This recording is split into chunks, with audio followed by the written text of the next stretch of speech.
तरह की सब्जी उगाने वाली गरीब बहू। छोटी बहू गुंजा कढ़ाई में लगी रात की सब्जी को गर्म कर रही होती है। जेठानी जी, कढ़ाई में बड़ी मुश्किल से रात की थोड़ी सी सब्जी लगी हुई है। इतनी थोड़ी सी सब्जी में तीनों लोग नहीं खा पाएंगे, बच्चे भी तो सब्जी मांगेंगे। गुंजा, रसोई में बनाने के लिए सब्जी तो दूर, एक सूखी मिर्च भी नहीं पड़ी। 2-4 आलू होता तो चोखा बना देती, गुजारा जल जाता। इस सब्जी से इनको खिलाकर भेज देंगे। बाकी रात को थोड़ा भात पड़ा था तो बच्चों को नमक तेल भात बुलाकर खिला देंगे। हम तीनों बहू को रूखा सूखा खाकर गुजारा करते ही हैं। हमारे बाल बच्चों को भी हम इस गरीबी में 2 टाइम का अच्छा खाना नहीं जोड़ता। भगवान कब हमारे घर के हालात अच्छे करेगा। जेठानी जी, हमारा अच्छा खाना हमारे पतियों की कमाई पर निर्भर करती है। अगर हमारे पति लोगों को मजदूरी का काम डेली डेली मिले तो घर की दाल रोटी का खर्चा तो आसानी से निकल जाएगा, लेकिन उनका भी काम रोज नहीं होता। अभी तो इनको परिवार पालना भी भारी पड़ रहा है। कल को बच्चों की पढ़ाई लिखाई का खर्चा भी बढ़ेगा, तब सब चीज कैसे करेंगे। तीनों बहुएं घर के खर्चों के विषय में बात कर रही होती हैं कि तभी कांति सर पर गेहूं की बोरी लेकर रसोई में आती है। माँ जी, आप कोटे की राशन उठाने गई थी तो हमें बता देती, मैं और सीमा दीदी चल देते। अरे बहू, काली गेहूं ही तो लेकर आना था। तुम दोनों अगर मेरे साथ में चल रही होती तो रोटी पानी कौन बनाता। गुंजा बहू का पैर भारी है, उसको ज्यादा देर तक बैठना सही नहीं। एक तो वैसे ही गरीबी के चलते पिछले 2 महीने से हाथ इतना ज्यादा खिंच गया है कि साग सब्जी खरीद कर लाने के लिए भी सोचना पड़ रहा है। अब तो केवल इस कोटे के राशन का ही सहारा बच गया है, जो घर का चूल्हा जल रहा है और दाल चावल तो पक रहा है। एक टाइम की सब्जी खरीदने के लिए भी कम से कम 100 रुपए चाहिए, तब जाकर सब्जी होगी। तभी तो माँ जी, आजकल सब्जी वालों को अच्छी कमाई हो रही है। सुबह सुबह मंडी में छांट माट सब्जी खरीद कर लाते हैं और फिर इलमार कर दिन भर में 1000-1500 रुपए कमा लेते हैं।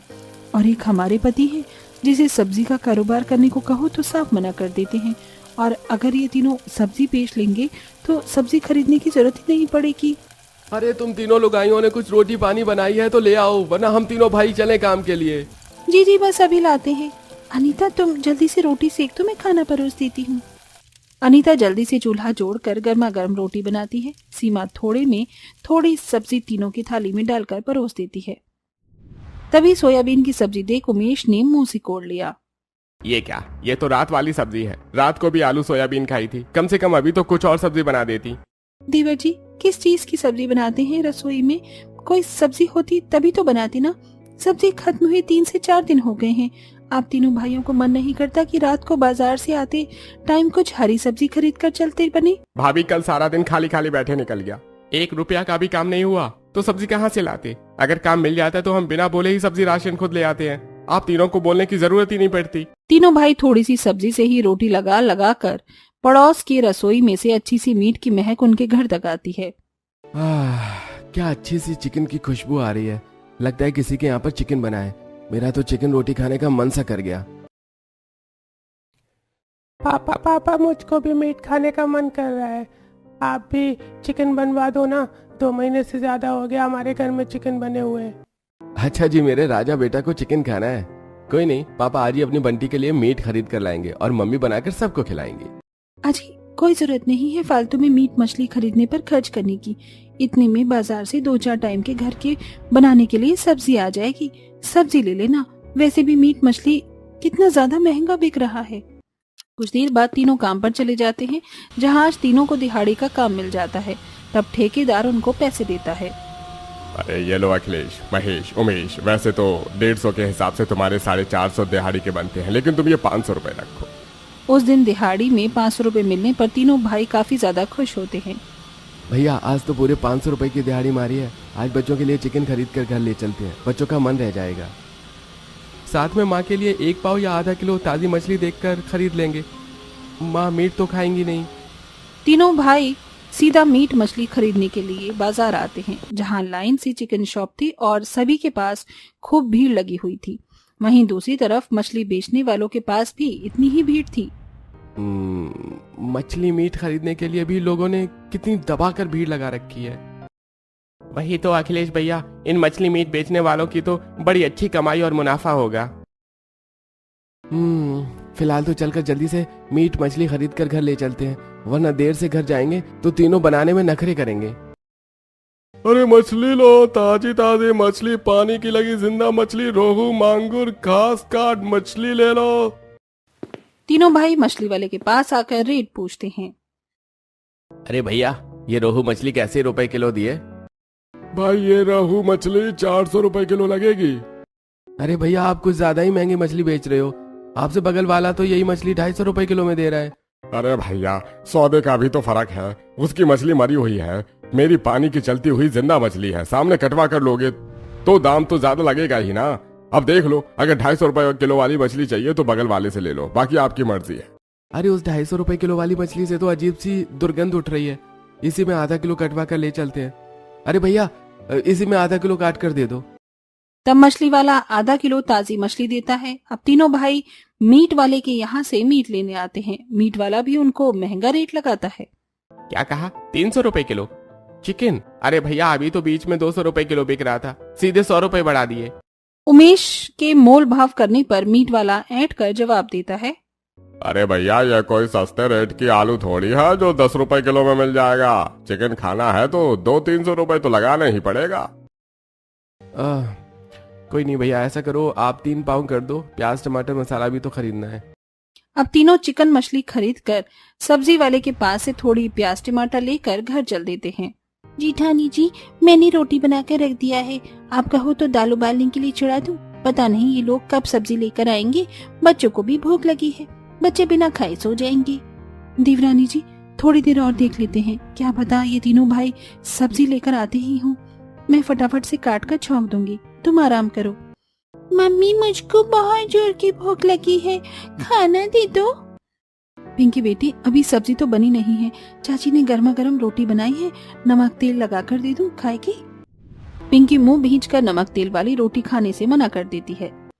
मम्मी, मुझको नहीं खानी है नमक तेल वाली रोटी, मुझको सब्जी रोटी खानी है। हमारे घर में सब्जी रोटी बने कितने दिन हो गए, मैं अभी सो रही हूँ। पापा जब सब्जी लेकर आ जाएंगे, सब्जी बन जाए तो मुझे उठा लेना। अरे पिंकी बिटिया, सोना नहीं है, देख पापा आज चिकन मछली दोनों लेकर आए हैं। चिकन मछली बनने का सुनकर तीनों बच्चे बंटी, राजू, पिंकी खुश हो जाते हैं। ओ बेटी की जान, आज हमारे घर में मछली और चिकन दोनों बनेगा। आज तो हमारे घर में 2 तरह की सब्जी बनेगी। अखिलेश बेटा, एक बार में 2 तरह की सब्जी इकट्ठे खरीद कर लाने की क्या जरूरत थी? कोई एक सब्जी खरीद कर ले आते, थोड़े पैसे लाकर बहू के हाथ में दे देते तो वो अपने हिसाब से ताजी सब्जी चुनकर ले आती। रहने दो माँ, इन तीनों को तो कितने भी पैसे दे दो, कभी भी ताजी सब्जी खरीद कर नहीं लाती, बल्कि बासी और सस्ती सब्जियां उठा कर ले आती हैं। कभी तोरई, घिया, पेठा, ये भी कोई सब्जी है, बिल्कुल भी स्वाद की नहीं होती। अजी, अगर हम तीनों बहुएं आप तीनों भाइयों की तरह चलने लगे ना, तो चल गई रसोई। एक बार में 500 रुपए की चिकन मछली खरीद कर लाने में पैसे झोंक दिए। यही पैसे हमें दिए होते तो हम पूरे 1 हफ्ते की सब्जी खरीद कर ले आते, तो कुछ दिन तक तो चल जाती। रहने दीजिए जेठानी जी, हमारे पतियों को हमारी बात समझ में थोड़ी आती है। किसी दिन हो तो खूब खाने पीने में उड़ा दो और अगले दिन नमक रोटी के लिए भी मोहताज होना पड़ता है। अनीता की बात तीनों को चुप जाती है। तभी महेश गुस्से में, अरे हम तीनों इतनी शौक से खरीद कर सब्जी लाए हैं, चाहे फिर महंगी हो या सस्ती, तुम तीनों खाली बनाकर खिलाने से मतलब रखो।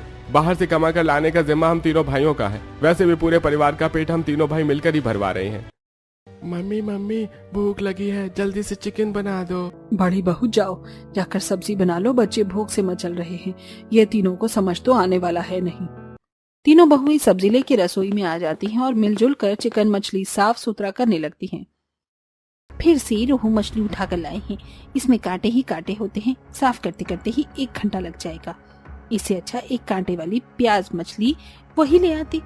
गुंजा, चूल्हे में थोड़ी राख निकाल कर रख दे, राख लगा के दराती से रगड़ दूंगी, कांटे छूट जाएंगे। जी जेठानी जी। गुंजा चूल्हे में से ठंडी राख निकाल कर देती है, वहीं दूसरी तरफ अनीता चिकन साफ करती है। जेठानी जी, मुझे तो इन दोनों में से महक चढ़ रही है, जी खराब सा हो रहा है, मैं तो नहीं खाऊंगी ये। गुंजा, अभी तुम्हें महीने चल रही हैं, ऐसे में चिकन मछली की महक लगती है, कोई नहीं, अभी अगर कोई सब्जी वाला गुजरेगा तो कोई हरी सब्जी तुम्हारे लिए ले लूंगी। तब सीमा अनीता दोनों सब्जी बनाने लगती हैं। तभी एक सब्जी वाले का ठेला जाते दिखाई देता है। सब्जी ले लो, ताजी ताजी सब्जी ले लो। लगता है सब्जी वाला जा रहा है, मैं लेके आती हूँ कुछ। अरे ओ सब्जी वाले भैया, रुकना तो जरा, हरी सब्जी है क्या?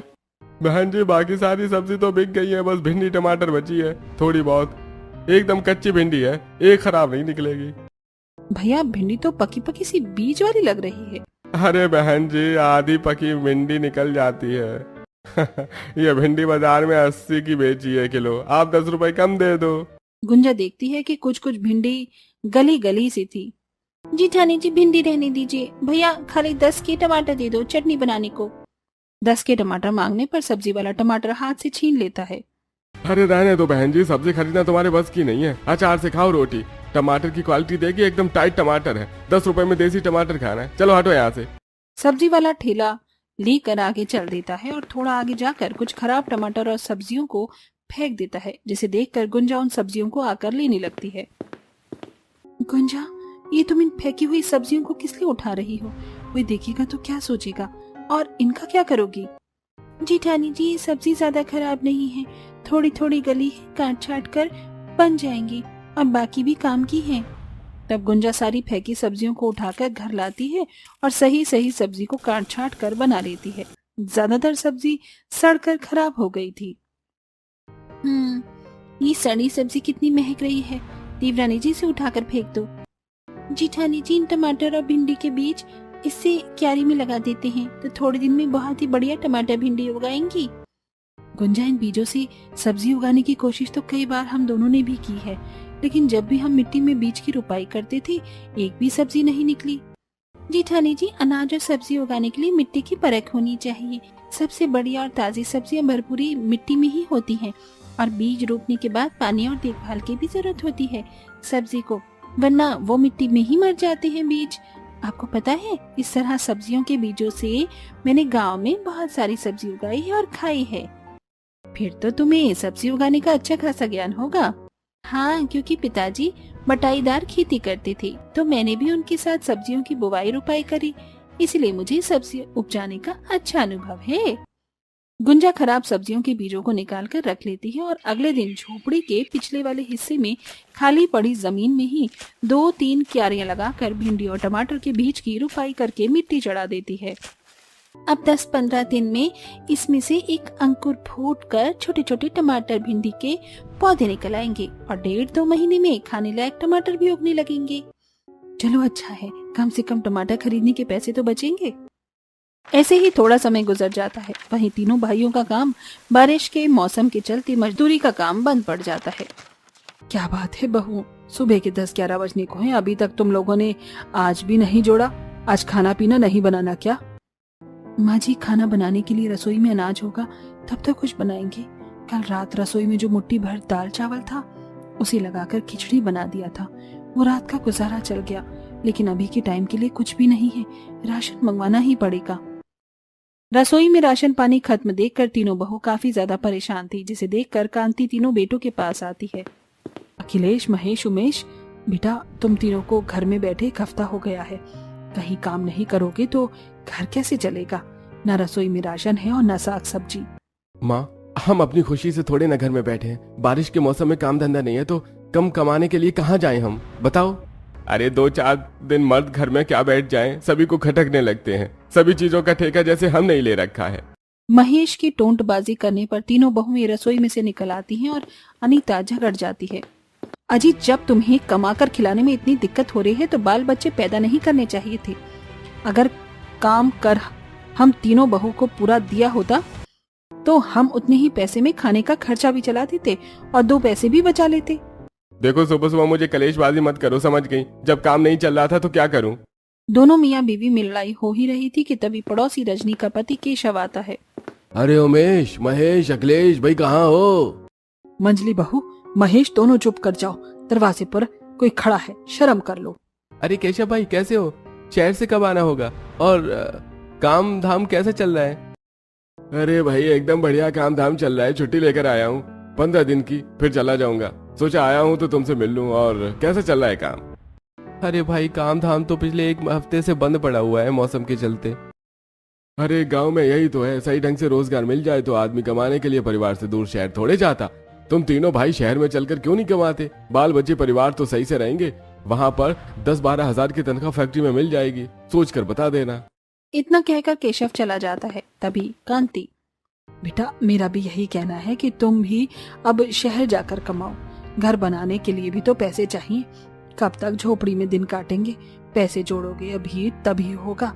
जब से केशव ने शहर पकड़ा है आदमी बन गया। 2-3 साल पहले तक इसके परिवार में खाने को भी नहीं हुआ करता था। तो वही तो माँ जी, और आज देखिए केशव भैया का रहन सहन कितना बदल गया है। परिवार को भी अच्छे से रख रहे हैं। तीनों भाई सीमा की बात पर सहमति जताते हैं और शहर जाकर कमाने का मन बना लेते हैं। भाभी ठीक कह रही हैं, गांव में रहकर 4 दिन घर बैठने और 2 दिन कमाने से परिवार नहीं चलेगा। शहर में रोजाना की कमाई है। उमेश वो तो ठीक है, लेकिन शहर चलने के लिए किराया भाड़ा और घर में भी थोड़े पैसे देने को तो चाहिए। अखिलेश भैया 10,000 का कर्जा ले लेते हैं, 5,000 में राशन पानी भर देते हैं, घर में बाकी वहां चलकर काम जम जाए तो लौटा देंगे। तीनों शहर जाने के लिए गांव के जमींदार जतीन लाल से 10% ब्याज पर 10,000 रुपए कर्जा लेकर आते हैं और उसे शहर जाने की व्यवस्था करते हैं। अच्छा प्रणाम माँ, हम तीनों चलते हैं, आप लोग यहाँ पर अपना ख्याल रखिएगा। अपने तीनों बेटों को शहर जाते देखकर कांति की आंखें नम हो जाती हैं। वहीं तीनों बहुएं भी रो रही हैं। तुम तीनों भी अपना ख्याल रखना मेरे बच्चों। पता नहीं भगवान हम गरीबों को इतनी खराब जिंदगी क्यों देता है कि परिवार को कमाने खिलाने के लिए घर में कमाने वाले को परिवार से दूर परदेश जाना पड़ता है। अच्छा गुंजा मैं चलता हूँ, तुम्हारी डिलीवरी से पहले मैं वापस आ जाऊंगा। अच्छा जी, आप भी ठीक से जाइएगा। पापा चाचा आते टाइम आप लोग शहर से हमारे लिए नए नए कपड़े और खाने के लिए चॉकलेट लेकर आना। अच्छा ठीक है बिटिया, आते टाइम मैं तुम्हारे लिए चॉकलेट लेकर आऊंगा। अरे अखिलेश, उमेश, महेश जल्दी करो भाई, ट्रेन का टाइम हुआ जा रहा है। तीनों भाई ट्रेन से शहर पहुंच जाते हैं। अगले ही दिन केशव उन तीनों को अपनी फैक्ट्री में लेकर जाता है। नमस्ते पंकज भाई, आपने फैक्ट्री में हेल्पर के लिए जगह खाली है तो मैं 3 लोगों को लेकर आया हूँ, इन्हें नौकरी चाहिए। अरे केशव, तूने मुझसे बात तो करी होती। फैक्ट्री में फिलहाल एक भी हेल्पर की जगह खाली नहीं है, क्योंकि 1 हफ्ते पहले ही नई लेबर लगी है। ये सुनकर तीनों भाई निराश हो जाते हैं। इतना खर्चा लगाकर हम इतना दूर शहर में कमाने के लिए आए थे, और यहाँ भी अगर काम नहीं मिलेगा तो क्या करेंगे भैया? अरे भाई परेशान क्यों होता है, इतने बड़े शहर में काम की कमी थोड़ी होगी, 2-4 दिन में मिल जाएगा। तीनों काम के लिए रोज रोज कई जगह भटकते हैं, लेकिन काफी दिन तक काम नहीं मिलता। वहीं दूसरी तरफ गांव में, हे भगवान, कल ही चूल्हे पर मिट्टी लगाई थी और फिर से रसोई की छत से बारिश का पानी चू गया। इस भादव की बारिश ने बड़ा सता रखा है। पता नहीं ये बारिश का मौसम कब जाएगा। जी ठानी जी, इस बार जितने भी किसानों ने सब्जी उपजाई होगी ना, उनको खूब फायदा हुआ होगा, क्योंकि बारिश में सब्जियां खूब अच्छी होती हैं। किसान तो सब्जी उगा रहे हैं, लेकिन इसके बावजूद भी सब्जी के रेट में आग लगी पड़ी है। मेरा तो मन कर रहा है हम तीनों भी 3-4 तरह की सब्जी लगा लें। खैर फिलहाल नदी पर चलते हैं, इतने सारे गंदे कपड़े हो गए हैं कि महक मार रही है। तीनों बारिश में ही कपड़े धोने के लिए नदी पर जाती हैं, जहां नदी का पानी उफान पर किनारे की सतह पर आ चुका था और पानी के बीचों बीच कुछ हरी भरी साग और बेल फैली हुई थी, जिसे देख गुंजा खुश हो जाती है। जिठानी जी देखिए, नदी के अंदर कितनी बढ़िया ताजी हरी हरी कर्मी का साग उगा हुआ है, मुझे तो लालच आ रहा है। गुंजा पानी के अंदर इतना ताजा ताजा साग लगा देखकर तोड़ने के लिए पानी में उतर जाती है, जहां नदी में तर पानी के भराव में काफी सारे घोंगे मुंह खोलकर तैर रहे थे। तभी अनीता पानी के अंदर एक बड़ी सी गरई मछली को तैरते हुए देखकर पानी में हाथ डालकर झट से पकड़ लेती है। ये देखो मुझे क्या मिला, कितनी बड़ी गरई मछली। क्या बात है अनीता, मछली पकड़ने के मामले में तुम्हारा हाथ तो मछुआरों के जैसे बैठा हुआ है। बिना जाल के इतनी बड़ी मछली पकड़ ली, तुम्हें डर नहीं लगा अगर मछली काट लेती तो? जी ठानी जी, मुझे मछली पकड़ना आता है। जब मैं अपने गांव में थी ना, तो बरसात में मैंने खूब मछलियां पकड़ी हैं, क्योंकि मछुआरे ना नहर में ही बारिश के मौसम में मछली पालन करते थे। अनीता देखो, इस पानी में छोटी छोटी मछली भी काफी सारी हैं, इसे भी घर ले चलते हैं, मछली पालन कर लेंगे, वरना बाद में कोई और मछुआरा आकर जाल लगाकर सारी मछलियां मार कर ले जाएगा। क्या बात है जिठानी जी, आपने तो क्या जुगाड़ू दिमाग लगाया है। इन सारी छोटी मछलियों को हम घर पर ले चलते हैं और मछली पालन कर लेंगे। अनीता उन सारी छोटी छोटी मछलियों को नदी के अंदर से पकड़कर एक बर्तन में डालती जाती है और वहीं दूसरी तरफ गुंजा उन सारी साग को नदी के अंदर से निकाल कर ले जाती है और घर आ जाती है, जहाँ इतनी सारी मात्रा में छोटी बड़ी मछलियां और साग देखकर कांति बड़ी खुश होती है। क्या बात है बहुओं, बड़ी देर लगा दी नदी पर आने में, और ये इतनी ताजी साग और मछली कहाँ से लेकर आ रही हो? माँ जी, ये सारी की सारी मछलियाँ मंजली जेठानी जी ने मारी हैं और मुझे नदी के अंदर ये कर्मी का साग दिख गया तो मैं ले आई। ये साग भदवा के मौसम में ही होता है और खाने में बड़ा स्वाद लगता है। मैं सबके लिए गर्मा गर्म साग भात बनाती हूँ, केवल कच्ची लहसुन का पत्ता और मिर्ची चाहिए डालने के लिए। गांव वाली बहू, तूने घर के पीछे लहसुन मिर्ची बो रखी है ना, उसमें खूब सारे पत्ते और मिर्ची की फली भी आ गई है, तोड़ ला। गुंजा साग रखकर अपने घर के पीछे वाले भाग में जाती है, जहां वो देखती है कि उसकी मिर्ची के लगाए हुए पेड़ में इस बार काफी सारी मिर्ची पड़ी हुई थी और मिट्टी में लहसुन की कलियों की बुवाई में से नाजुक चिकनी पत्ते फूटकर निकल चुके थे। वहीं टमाटर के बेल पूरी मिट्टी पर छितराई हुई थी, जिसमें कच्चे कच्चे टमाटर लगे हुए थे। क्या बात है देवरानी जी, तुम्हारी लगाई सब्जी कितनी बढ़िया तरह से उग रही है। देखो बेल में कितने बढ़िया से ये टमाटर उगे हुए हैं, 2-4 दिन में तोड़ने लायक पक जाएंगे। वही तो, एक बार में से तोड़ने पर 5 से 10 किलो टमाटर तो बड़े आराम से निकलेंगे। पता है मंडी में टमाटर का भाव 80 रुपए किलो बिक रहा है। तुम्हारे हाथों की लगाई सबसे खूब चल रही है। मैं तो कहती हूँ कुछ और सब्जियों की बुवाई कर दो। इसी हिस्से में थोड़े दिनों में से आगे साग का सीजन भी शुरू हो जाएगा, तो मैं कहती हूँ कि पालक, मेथी, सोया, सरसों बो दीजिए, बढ़िया सब्जी निकल जाएगी। सीमा का सब्जी की खेती करने का विचार गुंजा को काफी ज्यादा पसंद आता है और अब वो कुछ किस्म की सब्जियों को बीज खरीद कर लाती है और तीनों बहुएं मिलजुल कर सब्जी उगाने के लिए छोटी छोटी क्यारियां बनाती हैं। जेठानी जी, अब ये दीजिए, पहले हम एक सिरे पर बीज लगाएंगे और यहाँ से हाथ से बराबर दूरी नाप कर थोड़ा दूर दूसरा बीज लगाएंगे, ताकि पौधों को उगने, फैलने, जड़ पकड़ने का स्थान मिल सके, तभी सब्जियां अच्छी होंगी। दोनों जेठानियां गांव वाली गुंजा की देखा देखी ही सब्जियों के बीज रोप देती हैं और मिट्टी चढ़ाकर ऊपर से पानी का छिड़काव करती हैं। 1 हफ्ते के अंदर ही सब्जियों के बीच में से अंकुर फूट फूट कर बाहर निकल आते हैं। अभी तो हमारे सब्जी उगने और कटाई करने के लिए तैयार होने में 1-1.5 महीना या 2 महीना लगेगा। तब तक हमें घर का गुजारा चलाने के लिए कोई और जीविका बनानी होगी। तीनों बहुएं इसी संकोच में थी कि जब तक उनकी सब्जी की खेती फल फूल का कटाई के लिए तैयार नहीं होती, वो घर का खर्चा किस तरह निकालें। तभी पिंकी कहती है, मम्मी मम्मी, मंजली चाची तो कितने अच्छी तरीके से मछली पकड़ लेती हैं। आप लोग मछली पालन कर लो, फिर आप तीनों बाजार में मछली बेच लेना। पिंकी का आइडिया तीनों गरीब बहू के आगे रोजी रोजगार कमाने का साधन दिखता है। पिंकी ने बिल्कुल सही कहा है, आजकल मछली बेचने वाले सबसे अच्छा कमा रहे हैं। इसमें हमें खास लागत भी नहीं लगानी पड़ेगी, बस मछली पालन के लिए हमें थोड़ी जगह चाहिए होगी। जेठानी जी, हमारे घर के आंगन की मिट्टी भी एकदम दलदली है, क्यों ना हम वहीं पर गड्ढा लगाकर मछली पालन कर लें। अगर हम मछली पालन करेंगे तो एक नहर भी लेंगे और हमें उसका लगान देना होगा, तो हम कुछ खास लाभ अर्जित नहीं कर पाएंगे। और अगर आंगन में मछली पालन कर लेंगे तो हमें बचत आ जाएगी। दोनों गुंजा की इस तर्क पर सहमति लगाती हैं और तीनों आंगन में ही गड्ढा करके उसमें पानी का भराव करती हैं और छोटी छोटी मछलियों को छोड़ देती हैं, जिसमें 2 से 4 हफ्तों में ही वो सारी छोटी मछलियां बढ़ाकर खूब बड़ी बड़ी बेचने लायक हो जाती हैं।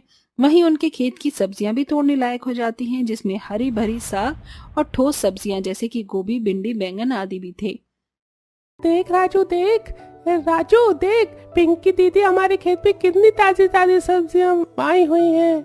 मम्मी, ये सारी की सारी सब्जी हम खाएंगे ना? नहीं राजू बेटा, ये सारी सब्जी तोड़कर बाजार में बेचेंगे।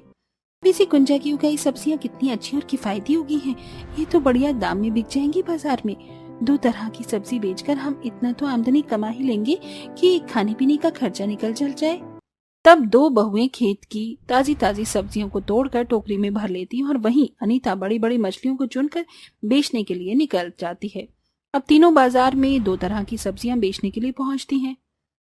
खाओ जी ताजी ताजी मछली, रोहू, प्याज, मछली, मांगुर गई।